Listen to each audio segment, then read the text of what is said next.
धन्यवाद धन्यवाद सभापति महोदय। आपने हमें महामहिम राष्ट्रपति महोदय के अभिभाषण पर धन्यवाद प्रस्ताव पर बोलने का अवसर प्रदान किया।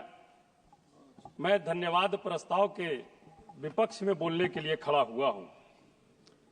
महोदय, धन्यवाद पहले ही दे दिए भैया। चलिए, अध्यक्ष के ओरिजिनल कुर्सी पर मैं धन्यवाद देना चाहता हूं कल दावत भी मिलनी चाहिए। अपने पार्टी के सम्मानित नेता और समाजवाद के पुरोधा परम आदरणीय लालू प्रसाद यादव जी का और बिहार के लिए नई रोशनी की किरण भाई तेजस्वी यादव जी का और औरंगाबाद लोकसभा के सभी मतदाता मालिकगण का मैं धन्यवाद देता हूं कि उन्होंने हमें इस तरह का अवसर प्रदान किया। महोदय, महामहिम महोदया ने एक से बढ़कर एक सुनहरे सपने दिखाने का काम किया है महोदय अपने अभिभाषण में, लेकिन हकीकत में जनता को क्या मिला? जनता के हाथ आया आश्वासन, वादे और 2047 के सपने।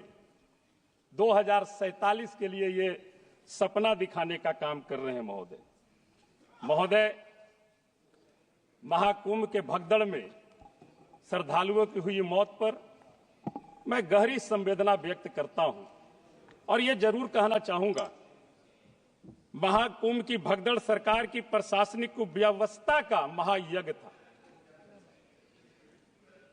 सब कुछ कंट्रोल में है और फिर भी भगदड़ मच जाती है महोदय। चाहे वो स्टेशन पर हो, अस्पताल में हो या रोजगार के कार्यालयों में हो, भगदड़ मच जाती है। आस्था को इन्होंने इवेंट बनाने का काम किया। मैं निश्चित तौर पर कह सकता हूं महोदय, इन्होंने आस्था को इवेंट बनाने का काम कुंभ में किया और लोगों को इवेंट के बहाने श्रद्धालुओं की भीड़ तो वहां पर जुटा ली, लेकिन कुव्यवस्था के कारण अनेकों श्रद्धालुओं ने अपने जान गंवा दी।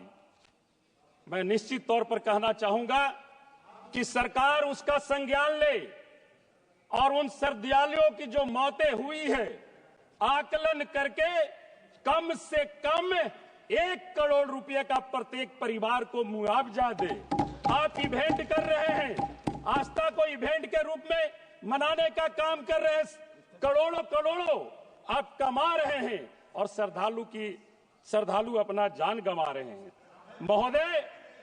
महोदय, हम ये जरूर कहना चाहेंगे, गार्जियन है आप हमारे, हम लोग नए सदन में आए हैं, आप लोग सीनियर हैं, आप लोगों का तो हम लोगों को संरक्षण मिलना चाहिए।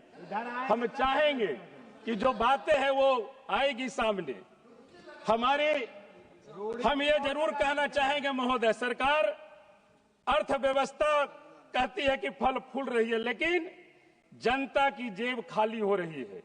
बेरोजगारी 8% से बढ़कर 8.3% हो गई है महोदय। हम निश्चित तौर पर कहना चाहेंगे 2014 में 2 करोड़ नौकरी का झांसा देकर के आए थे। आज हमारे युवा रोजगार के लिए दर दर भटक रहे हैं और सरकार ये 2047 का सपना दिखाने में मगन है। महोदय, किसान सम्मान योजना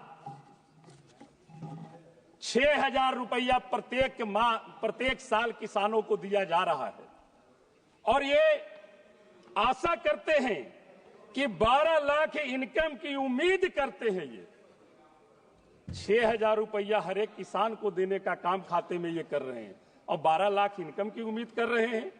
आधी आबादी को 5 किलो राशन ये फ्री में देने का काम कर रहे हैं और 12 लाख इनकम की उम्मीद ये लगाए बैठे हैं। ये किस तरह का सरकार है महोदय? आप कहते हैं कि आधी आबादी गरीबी रेखा से नीचे है, मैं उन्हें 5 किलो अनाज देने का काम कर रहा हूं। मैं मानता हूं कि आप 5 किलो अनाज दे रहे हैं, इसका मतलब है कि वो 75-80 करोड़ लोग गरीबी रेखा से नीचे बसर करते हैं और उनका जीएसटी के रूप में उनकी गाढ़ी कमाई आप वसूल लेते हैं। अगर आप रियल में गरीबी उन्मूलन के लिए काम कर रहे हैं तो उन 80 करोड़ लोगों को आप जीएसटी फ्री का एक कार्ड बना करके बांटने का काम कीजिए, तब मैं समझूंगा कि आपने जो 5 किलो अनाज जो देने का काम कर रहे हैं वो सही होगा। आप जीएसटी के लिए फ्री एक कार्ड बांट दीजिए। आपके यहां तो सारा आकलन किया हुआ है महोदय। मैं कहना चाहूंगा, बिहार का नाम महामहिम के अभिभाषण में बड़ा ही जोर शोर से गूंजा महोदय। इस बजट में भी वादों का कटोरा मिला,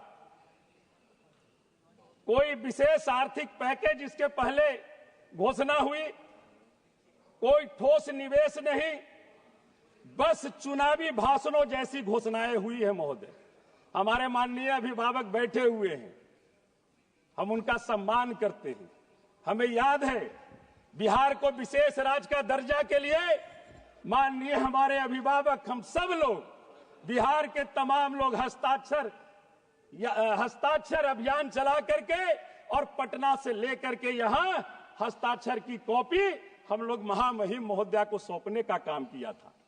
हम कहेंगे माननीय अभिभावक से कि आप सत्ता में हैं और पूरा ये देश जान रहा है आज कि आज जो ये केंद्र की सरकार है, बिहार की बैसाखी के सहारे ये केंद्र की यह सरकार है। तो हम चाहेंगे कि आप बिहार हित के लिए, अगर बिहार को आप आगे ले जाना चाहते हैं तो आप बिहार को विशेष राज्य का दर्जा इस सरकार में दिलाने का काम करें, तब जाकर के मैं समझूंगा कि आप बिहार हित की बात कर रहे हैं।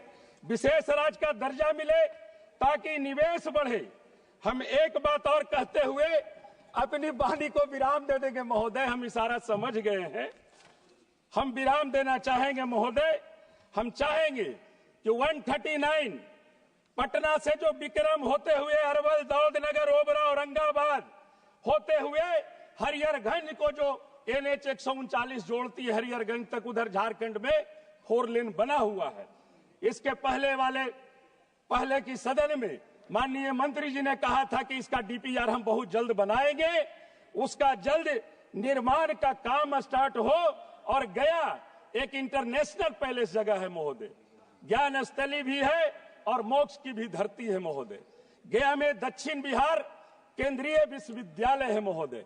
हमने पहले भी प्रस्ताव रखा था सदन में कि उस केंद्रीय विश्वविद्यालय का नाम बौद्ध धर्म के सबसे बड़े प्रचारक अशोक सम्राट के नाम से